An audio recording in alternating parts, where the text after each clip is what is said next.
Developing news new this morning. 2 people are injured after a shooting last night in Lebanon.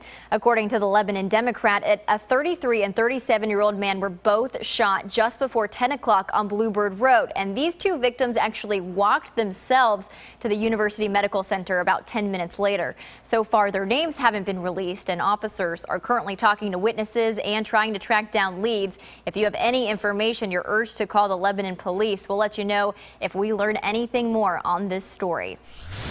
And happening now, a person is in the hospital after an overnight shooting, and police are now searching for the shooter. Our Kimberly Davis is live at Vanderbilt University Medical Center with the latest. Kimberly, do police know who the shooter is yet?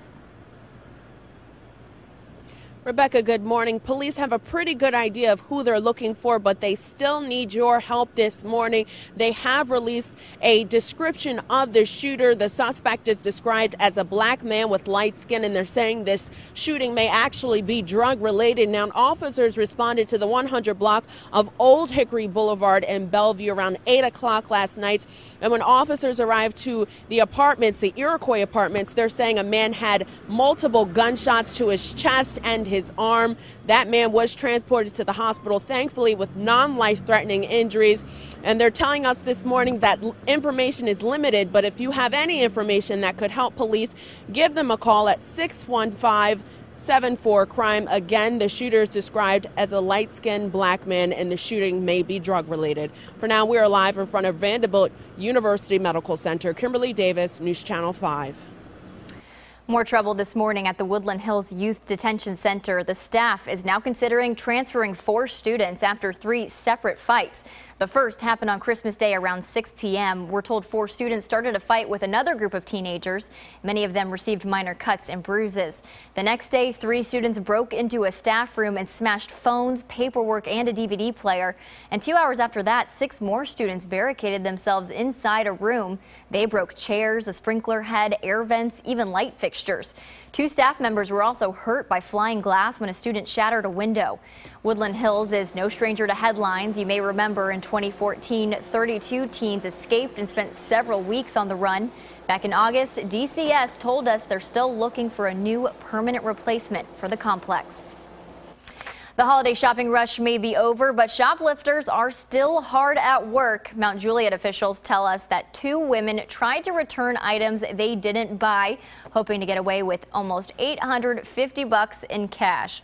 Police say employees at Best Buy saw Kalia Gray and Victoria Summers here put return stickers on merchandise they didn't buy. After they made the fake return, officers arrested both women for theft. Law enforcement in Bedford County worked hard for months to get some certain stolen guns off the streets. Now they say that they have succeeded, and they have some suspects locked up. Investigators have charged these 3 men, Andrew Day, Matthew Day, and Michael Holmes. Police in Bedford County and Moore County both teamed up to solve this one. All 3 men live in Moore County, and they've been charged with aggravated burglary and theft over $1,000. Several of the firearms were recovered that they were looking for. And police need your help to catch a man who robbed a grocery store at gunpoint this weekend. Go ahead and take a look at your screen right now. It happened Sunday night at the Food Lion on Old Nashville Highway in Smyrna. Police say the robber went up to the customer service desk, and when the phone rang, the caller said, "This is a robbery, put money in the bag." The man you see here on camera pulled out a gun and threatened to shoot the employee. Call Smyrna Police if you have any information that might help them in this investigation. New this morning, a woman is in serious condition after falling off a ravine in Putnam County. Multiple agencies responded when the 911 call came in near Monterey Sunday afternoon. Officials tell us a 54-year-old woman was rappelling near B Rock with her family when she fell. Rescue teams were able to pull her up using a rope system and a special basket. As soon as she got to the top, emergency crews rushed her by helicopter to the trauma center at UT Medical Center in Knoxville. No word this morning on how she's doing.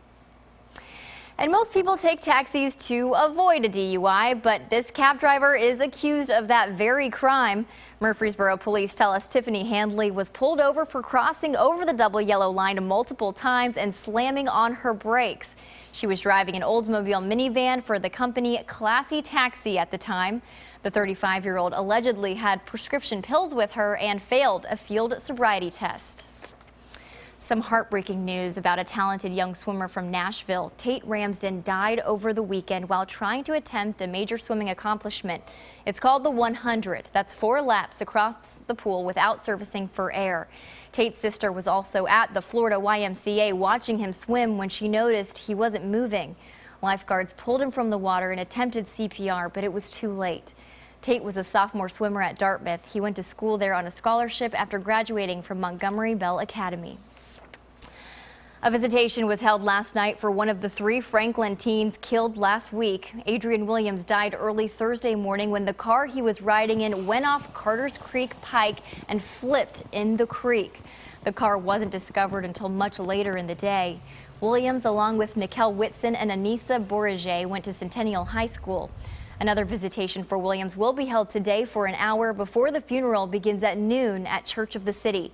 He'll be laid to rest at Pinecrest Memorial Gardens in Columbia. Nikel Whitson's visitation is also today from 10 till 5 at Waters Funeral Home. His funeral is tomorrow at 4th Avenue Church of Christ.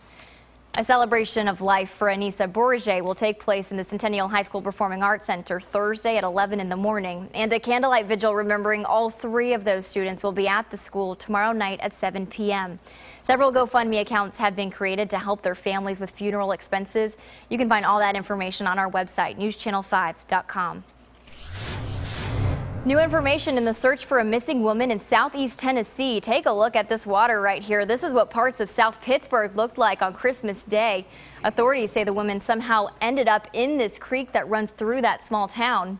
Yesterday, investigators sent a remote camera into a culvert hoping to find the woman's body.